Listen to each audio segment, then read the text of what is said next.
Good morning, good afternoon, and good evening. I am Andrea Heyer, Anj, as you've formerly heard. We're here with Jess and Lem today. We have another episode without Jared. Wow. How many more things are we going to roast him about? It feels really... I will say, though, your intro gives me more evening vibes than like morning or afternoon. So good afternoon. Yeah. Good evening. What Good was evening. that really? Yes. What was that really popular radio host? I was just thinking of him. What was her name? Oh, her? I was thinking of a guy. What was her name? Oh my gosh, I used to listen to her all the time. Well, I'm missing my calling. I should be an evening radio host. You got the jacket for it. I just gives me like New York. It's probably my jacket. Yeah. I'm just also refusing to be Jared. I'm like avoiding with every bone in my body. Wow. I'm like, I won't do it. Wow. Even though I'm kind of being him in this moment. Can't wait till Jared gets back. I know. I just have to let him be him. You know, I gotta be me. I will say the one bone I have to pick with him while he's not here and he can't defend himself is he has got the best seat in the house. Totally. I am so I'm like, I'm not sure you're gonna get the seat back, Jared. I do happen to be in his same frame. Yeah, So I and got the good also cam. you have the second. These cams are both the same. Lem did upgrade his camera. Oh yeah, I forgot. You have the best angle though, I will say. Lem and I are kind of chopped on the I'm angle just the over there. luckiest girl in the world. Regardless of cameras. It might be because I'm taller and you're feeling like a little shorty over there. We can switch. You want to switch? Yeah. Jess is tall. Y'all can switch. We'll see what happens on the next episode. I just want to say, man, For those of what you do I got to do to get Jared's spot? who only listen, we do have this on YouTube if you want to watch us. Yes, please. We need the views. Please go to our YouTube Honestly, channel. I think we're more entertaining to watch than to listen to, Really? but who knows? I prefer With my to watch them evening radio talk host self. I'm not going to be able This to might let be go of what her one name is. that you want to. I know. I'm sorry. I wish I could help you, but I can't. Well, I'm excited about our topic for today. We're going to do, I don't think we've done this segment before. This will be kind of funny sounding to some of you and very normal to the rest of you. We're going to do Buffalo. There you go. Buffalo segment. I was It's a waiting. good buffalo sound right there. Buffalo. Just walking down the road. Trotting. Love it. You know, before I tell you what a buffalo is, so framework, high-low buffalo. This is an activity we sometimes open some of our workshops with. High-low makes sense, like, happy, crappy, as Lem said. What was, a really good thing that happened last week? Really not great thing would be a low. But then you have a buffalo.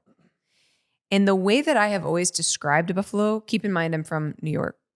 So the way that I have always described a buffalo and the way it's been described to me is like, it's just something out of the ordinary. Like if you were just walking down the street here, mind your own business, and a buffalo just crossed the street, that would be like, wow, doesn't normally happen. Fun fact though, I am giving that exact disclaimer, the one I just did here with you all today, this evening. And it was to a tribe. It was a tribe that I was working with. It was actually a casino I was working with, but they are, I'm going to totally butcher the location. I just know they basically are like right next to a whole like buffalo reserve. So like seeing buffaloes, turning around and seeing a buffalo across the street. I didn't know this, but like that's not new to them at all. Totally like that would be actually super duper normal. And so I'm like giving to like these 50 people. I'm like, this is the disclaimer. Like you were just walking on the street. You'd never see it. I'm like all hyped about it. Lindsay is like running behind me because this is like the area that she's kind of originally from. So she's running behind me and she's like, hunch, buffaloes are normal. Buffaloes are normal. I was like, She really needed you to know. Okay, buffaloes are normal. Okay, buffaloes are all right. Well, then if you just saw something that wasn't normal, that is our buffalo. That is the origination of this little segment and where it came from. Your high, your low, your buffalo. We're going to skip the highs and lows because I think we're all feeling pretty good today. And if we're not, we're faking it till we make it. But I am curious about the buffalo. I've heard a couple since in the pre-show notes. I've been listening to some buffaloes that I think our audience would love to hear. But does anybody have one before I say mine? I have two. Is that okay? You have two? Maybe I'll take mine. Go ahead. Okay, so first one, I'll preface. I'm really clumsy. Okay. Yeah. The other day, I literally just like tripped on the sidewalk, no reason, and Nothing face there. planted and scraped my whole knee, and my knee is like scabbed right now. My elbow is scabbed. Wow. Wow. Yeah. Sorry. So Sorry about that. That's a very random thing that happened. So that happened to you. Yes. That was the buffalo. And I just, what can I say? You know? What can you say? You are pretty clumsy though. So clumsy. So that's fitting for you. And it's happened to me more than I would like to admit. So that's Tripping. that's just kind of, yes, out of nowhere. I can relate. My house shoes are a little grippy, and I trip, or my foot catches on the ground. There's nothing to trip over. It just catches on the ground, the same spot in my kitchen just about every day. So I can relate with being clumsy. These don't feel like, these feel like these things are things that happen to you often. So maybe once It's a buffalo for others. Maybe the segment is once in a blue moon. Oh, I like it. Lem, cue the music. Once in a blue moon. And sometimes also once in a blue moon, you have to clean up a huge dead rat. I heard about this. I heard about this. Wait, but I came true. in mid-story and I'm confused. How dead was this rat? Yeah, like, rat was deceased. but you had a description for it that made me almost spit out my food. Description? A description. All I know a descriptor is the building I was in really just smelled like this said dead rat. And also I walked up to it. It was like flattened. Like it is getting all up into the concrete. Okay. Visualize. And it's sliced open and there are maggots indeed. Wow. That was the part. And I'm eating just like rice and salmon. And I lost all sense of taste and interest in smell when you were telling me about this experience that you had. And you know what? I am better and stronger because of it. Yeah. I just have to say, like, I think we talked about servant leadership a few weeks ago. For those of you who remember, which is probably just Lem. And that's where I don't show up. I wouldn't have shown up. Yeah, As I'm not about a to servant in up. my home, a servant in my neighborhood, a servant in my workplace. Nowhere. If there Picking was up a shovel, dead rat. if there was a shovel, I would not do it with my bare hands. Well, yeah. You did it with your hands? She did it with her hands, like doggy poop style. No, stop. Don't. I had bags. I did. Yeah, but like I took the bags. But the body was in your hands. Yeah. In a bag. But it was about however thin a paper bag, a plastic bag is away from touching. Yeah, that's doggy poop style. You That carry the is bags, doggy poop style. And you just did it. Yeah. And you had no. It was one of those things where it was like, I'm I'm not just going to sit around. I'm not going to be the person that just sits around and lets it sit there. So I just did it. Inspiring. What this is turning into the inspiration zone. You weren't going to be someone who didn't do something to make it happen. Once in a blue moon, folks. You pick up a dead rat. Forget about the buffaloes. Forget about once in a blue moon. Inspiration. It's the inspiration corner. It's the inspiration zone today, folks. Who else has got a buffalo? I don't know. I don't know if I can top that I one. don't have a I'm buffalo not touching rats. I'm not getting near rats. They're one of my biggest fears, actually. Fun fact. Really? And you would be shocked at the tail on this thing. It's the tail that actually gets me. This long. Yeah. Nope. Never seen one. I just had this experience once in a subway with like a rat, and the whole experience was just, I have been terrified of them ever since. The videos of rats in New York, they're like the size of possums. Yeah. When you said you picked one up, that's what I was, well, to be clear, the one you picked up was also really gross. All gross. But I was originally picturing, I think it was decomposed a little, so that's probably why it was smaller. Mm-hmm. Oh my gosh, I could just throw up things. All right, well, you know what? We've rushed you out for enough today, folks. So I think we should just hear Jared. It's like, what are you We've doing? lost half What of are the you audience. doing without me there? Jared would be freaking out right now if he were here. But I want to, hey, that was really a servant leadership moment. Whether you were with friends or you were with family, I don't know what you were doing, but that is to me the heart of you just got to do it and get it done. That's what I love about you. I'll never say I'm a servant leader. It's what I love about you. You'll never say it. Well, you know, our whole content today is featured actually around Jess and a team that she was once on being somewhat of a servant leader and somewhat of a growing leader, you know? And so I can't wait to discuss that more. We are going to talk about conflict resolution, how you confront, when you confront, and how to help it not escalate right here after the break.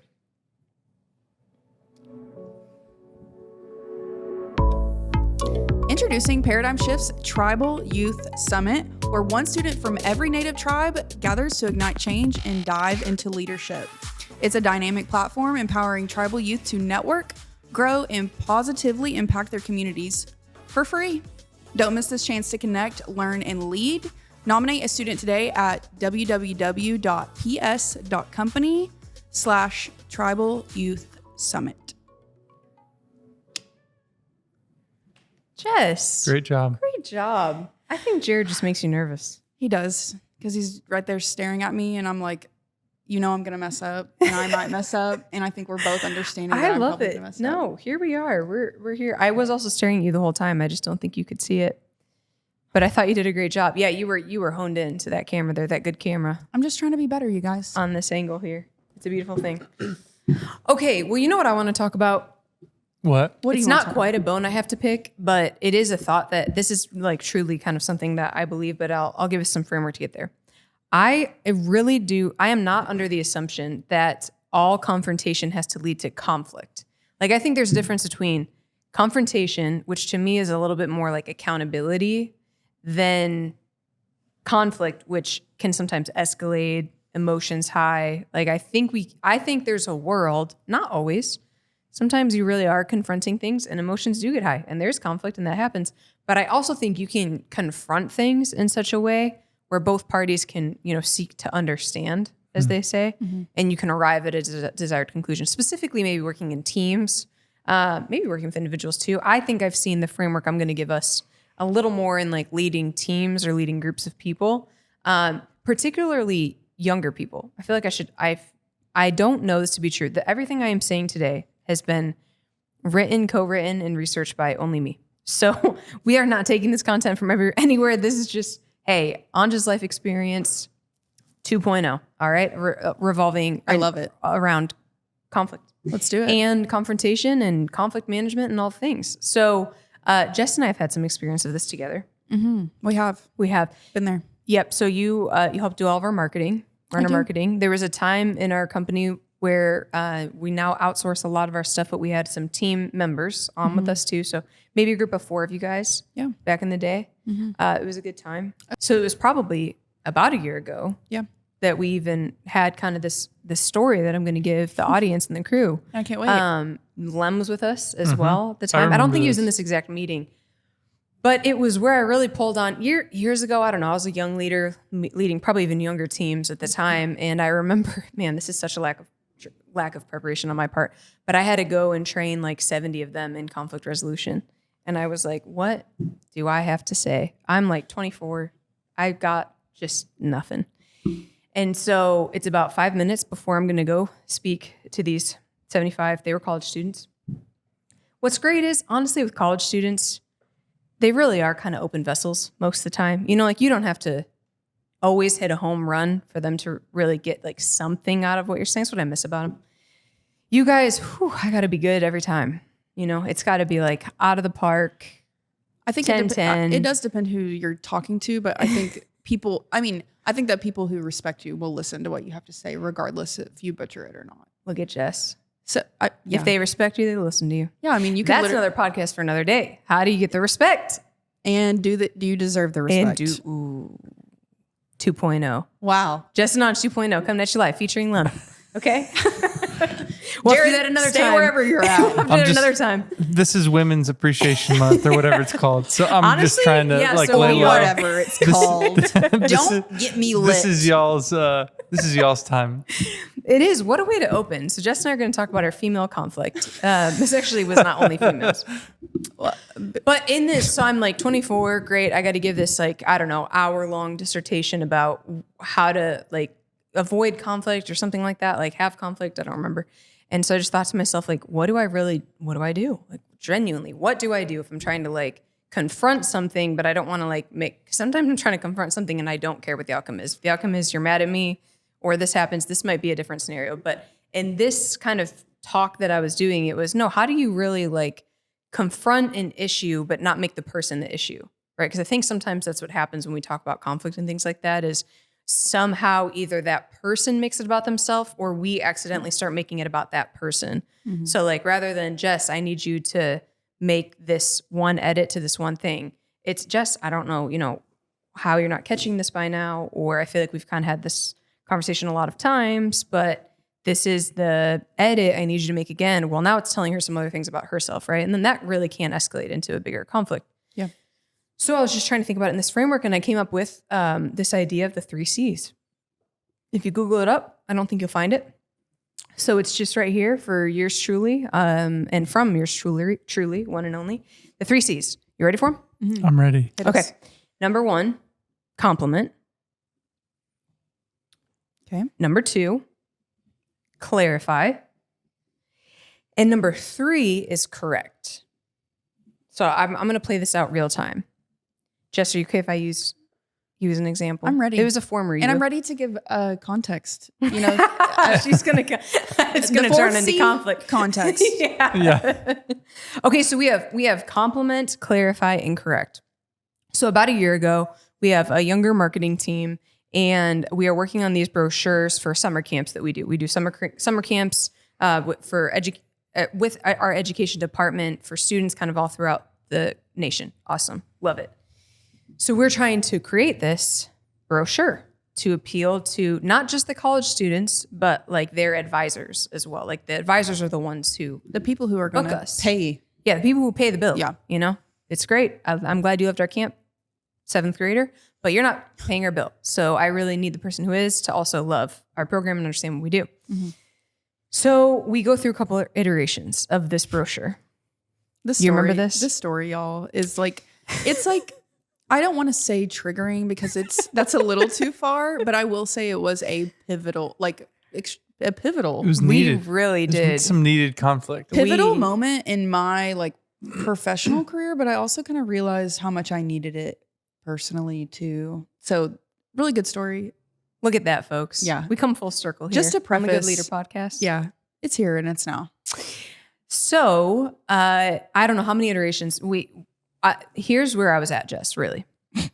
Okay, because we have a couple of you guys working on this, and Jess, you were over the tribe, you were over the team. Mm-hmm. You weren't necessarily the one doing all of it, but you were overseeing it. So I think you and I were having the most conversations at the time.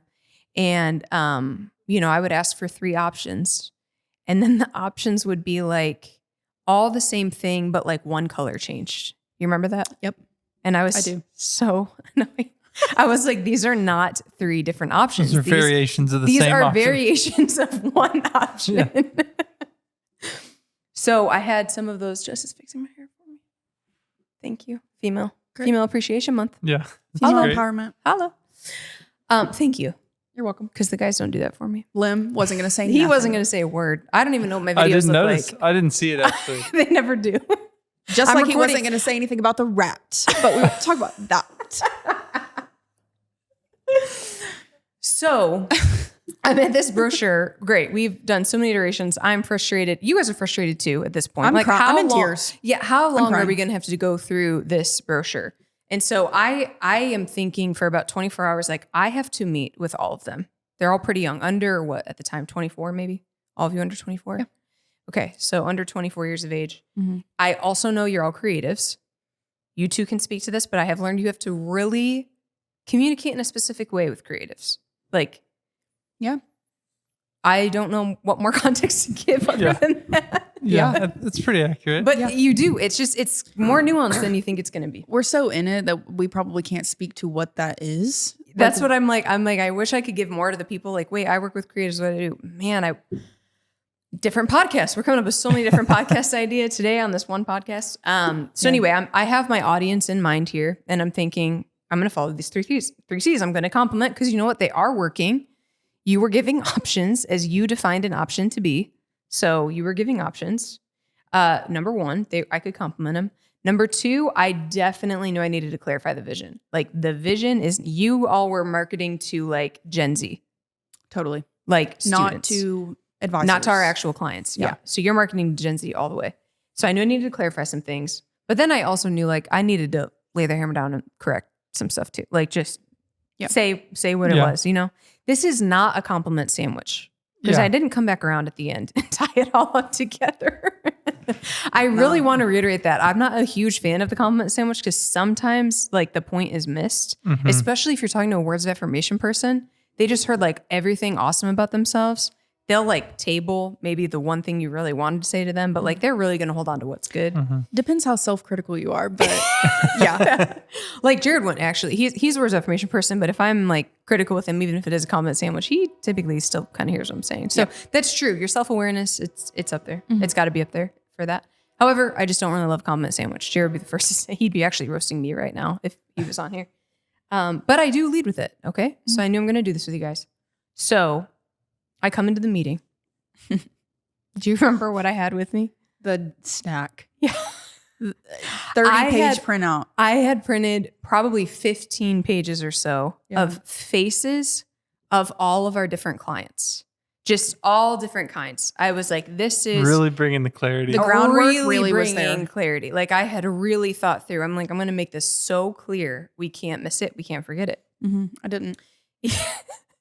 I will say I forgot to like get the name and bio with all of them, so I had to make them up along the way. So you weren't just correcting the thing. This was like a paradigm shift type moment. Yeah, like we needed to have clarity I am shifted. On a macro level. on a macro. To this day, I am shifted by this experience. So they have no idea what is going on. Actually, because I don't even bring them up yet. So I sit down and I'm like, thank you for this work. Okay. Even I may have halfway meant it, but I still said, like, thank you. You actually were putting hours in. You were putting time in. You were putting effort in. Okay, thank you. I said the two things I liked about it, which I think was the pictures and the colors, because I think the colors were the right scheme. So I said, I did give a couple things I liked about it. And then I said, but this just does not appeal to our audience. Okay, so then I'm going to the clarity step. So I've complimented. Now I'm jumping to clarity.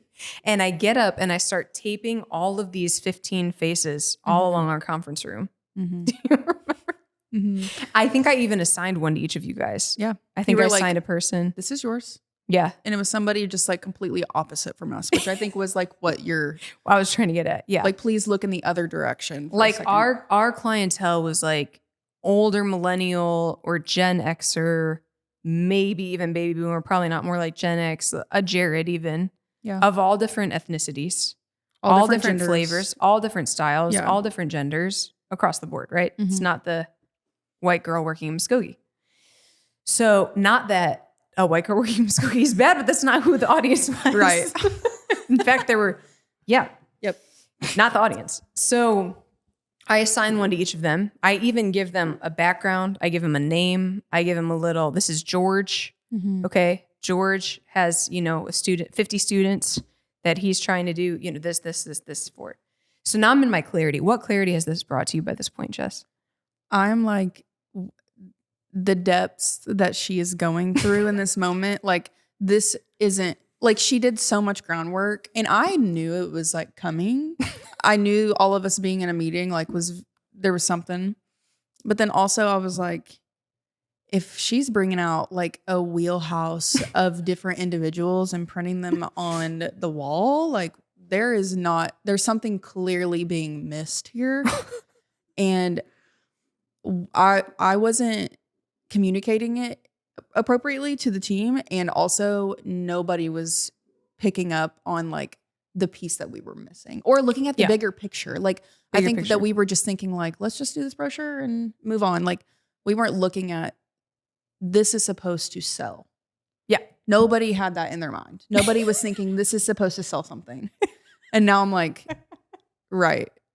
You would think that that's like very evident, but I just think during that time period, like we needed a lot of clarity. Everyone was just trying to get a task done and not really putting like such a metaphor for every other conflict.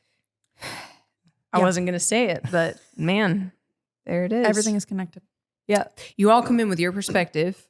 You come in with your own whirlwind and whether it's work conflict, personal conflict, whatever it is, but you're coming in with, well, this isn't as important. I need to get these other things done. This is of equal or less even importance to me, right? So I can't just ask them to meet me where they're at, where I'm at. I have to show them where I'm at, right? Like I have to show them what I am, not just with my words, but I knew I needed to do something else to generate the clarity there. Yeah. So we're going through and then we start correcting. Do you remember what I did to correct? Definitely marked up the whole brochure.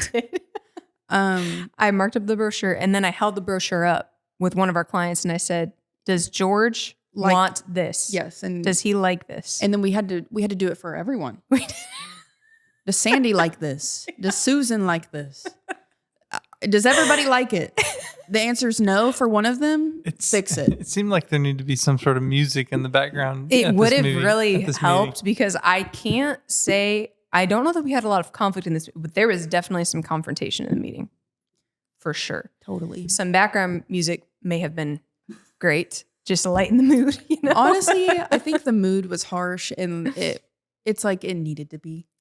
Yeah, you have to know the gravity, It of needed what to you're be. of what you're working with. Mhm. But I also I emphasize these points, especially when you're working with teams and you're looking at these 3 C's, because it's a lot easier to skip some of them. Like it could have been so much easier for me to give you all the markups, make you do them all, but I never taught you why. You know, like the parable, like teach a man to fish, Yeah. instead of like Yeah, it was a big teaching moment for everybody. Even Yeah. me, like I was like, I could have communicated this better. I think that even in that moment, I didn't even really know the why. Mhm. Like I think that you were just like, these aren't different, and yeah, I just didn't know, and so I feel like that passion wasn't passed on to the rest of the team because Mhm. I was also unaware. Mm-hmm.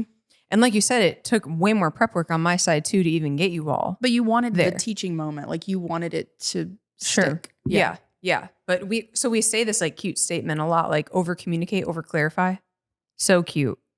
That's so much work. Like over communicating and over clarifying is so much work. I could have, like I said, had that conversation with you one-on-one and just made you figure out how to communicate to the rest of them. But we would have had the same problem again on the next brochure, the next flyer, the next presentation, whatever it was. And so taking the time to do that, I think, was crucial. So this is what we have. We have the 3 C's. That's kind of a framework in which we really used it. They didn't know I was using it on them in real time. But in real time, really how we walked through each of those steps. What are your thoughts? Open it up to the table. 3 C's: compliment, clarify, correct. My first thought is obviously this situation, it was there's a lot of gravity to it. My question, and I guess the statement would be, did it have to come to that? Or could this have been avoided with doing those 3 C's in smaller ways leading up to that? Oh, yeah, probably. I don't know. What do you think? With this specific example? Yeah, I think in general, sometimes we can avoid big confrontations, but I wouldn't deny that sometimes they need to happen. I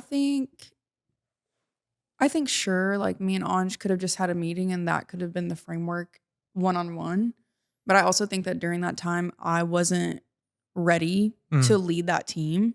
And even though like it could have been passed down like through like multiple conversations, I honestly think it came more seriously and more like intensely and intentionally at the time, like when it's happening. What happened? In the moment, you just think, oh, I'm getting in trouble. Kind of like, I feel like that was kind of how I felt about it. And that kind of leads to like why conflict wasn't approached appropriately in the first place, because we just all thought we were in trouble. We weren't looking at like this is a teaching moment type of energy. But I also just appreciate that it was the lengths were gone to show. And even in that moment, like we didn't realize how much groundwork had been done. We just thought we were getting in trouble. So it really does depend like how you're viewing it. But at the same time, I just don't think that I would have been able to deliver it in the same manner that Anj did. So I think that's important when you're like in leading. I don't want to say leading down, but when you are, I mean, I was at a different, I think it was a different, maybe it was the same level then. Because yeah, you were over them. So you are the supervisor to these 3 employees. I think there's different times, kind of answer your question, Lem. There's other times where even at real life now, Lindsay and I are talking about something she wants to develop Jess with. I think we're more so in the place now. I want to equip Lindsay with those tools as a leader to develop Jess in that way. We have a little bit more experience under all of our belts to be doing that now. But on the other hand too, I also think there's something impactful when you as the leader higher up come down and take a step down to spend some really just time spent and perspective given. Like Jared, he doesn't do that much anymore, but when he does, it's impactful. Like if he's going to spend 30 minutes with our sales team, the first perspective is, well, great, well, are we in trouble? Typically, they only think they have them reading with me, actually. Normally with Jared, it's like, wow, we're going to have fun. He's like the fun dad. I don't know. And then I've seen y'all's hour-long sales meetings. Everyone comes out wide eyed. Yeah, that's what I mean. So you can have times like that, but I also just remember, I think we've talked about in this podcast before, the percentage of engaged employees that just shot up in the beginning of COVID. I can't remember the stats anymore now, but it was something like if 30% of employees were engaged in like 2019, and by the middle of 2020, like 70% of employees were actively engaged. And one of the biggest measurements that they saw change in that time frame were some of the biggest leaders who they never heard from before, who was never engaged in what they were doing. Suddenly we're hearing from like weekly, we're hearing from daily. They're doing these video messages out to everyone. Mm-hmm. They're delivering more information, more of the why and more of the vision to what they're doing. And those is probably like a 3-month time frame. Then a lot of those employees have probably gotten in most of their time working at some of these companies. Yeah. I always think about that because I'm like, yeah, in that moment, that's what we did need that. Like we needed, you needed someone, you needed the passion. And I'm going to be completely honest. I feel like I've told you this before. Like during that time period, I just really felt like maybe they didn't necessarily not respect me, but we were all the same age. So it really felt like we were just all in the same playing field and they didn't really view me as their director. Mm-hmm. And maybe that's just like an internalized, like, mindset I have. But I mean, even if it is an internalized mindset I've had, I was also portraying that outwardly. Mm-hmm. And so I think that just during that time period, the guidance of having somebody, I do think that they did respect you. Yeah. And so they really did listen to what you had to say. Mm-hmm. And I don't know if at that time period that was just really in the cards for me. Mm-hmm. Yeah. Well, I think it's the difference. I was just telling someone this yesterday, and then we can get any of the rest of your thoughts and wrap up. But I was talking to somebody about, she had to correct kind of similar, someone below her direct report. And I had to kind of ask like, well, do you have to, or can your direct report like communicate with her or whatever it is? And there's a lot of nuances. This person was going to be on maternity leave, so she was going to oversee her anyway, and blah, blah, blah. And I said, well, I think when you're like leading, coming down to lead in that sense, it's the difference between understanding role and that if I'm the head coach and I step out, I still know who the assistant head coach is. Like I know where the next power shifts. Mm-hmm. Sometimes I think what we kind of accidentally do as leaders is skip the assistant coach altogether. And it's just team captain. All the coaches have left. Team captain, call the play. You have the ability to do it and you probably even have the experience to do it, but it is still same playing field. You may not have built the rapport to be able to just call that yet without somebody in being able to follow in that same way. And so I think that that's something, at least I've learned in my leadership, I have to be really careful of is I'm like, am I just trying to elevate the team captain, or have I really established what an assistant coach would do in our absence, the role they play, and even help them to define that role themselves and own it in that way. So there's probably a lot of ways we can answer your question, Len. Yeah, it was a good one. It was a long answer. Just a couple ladies going on a tangent. Yeah, it seemed like in that situation you had to do what you got to do. Mm-hmm. I actively try to think, whether it be with family or even work relations, how can I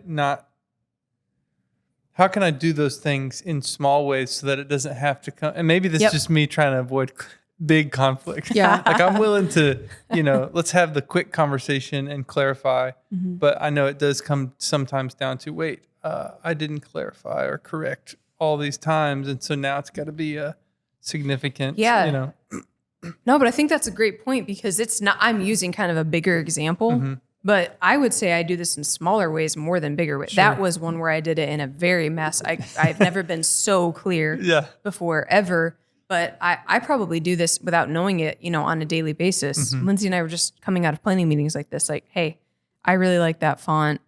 This is not what our clients are looking for. Mm-hmm. Can you go ahead and change it? That's one sentence of, I'm not just going to come at you with all the things I hate first. Mm-hmm. I'm going to give you the compliment to what I appreciate you doing. And then I'm going to maybe jump into the clarity and the bigger correction approach as well. So I think that's huge. Yeah. Mm-hmm. Small conversations, large conversations. Yeah. It's good. I love it. I've never thought of breaking it down in that way, so it's helpful. All right. Your 3 reminders, folks. Your 3 C's. Compliment, clarify, correct, and if necessary, pull out the big guns, print out the pictures, put them on the walls. Go out there and be a good leader.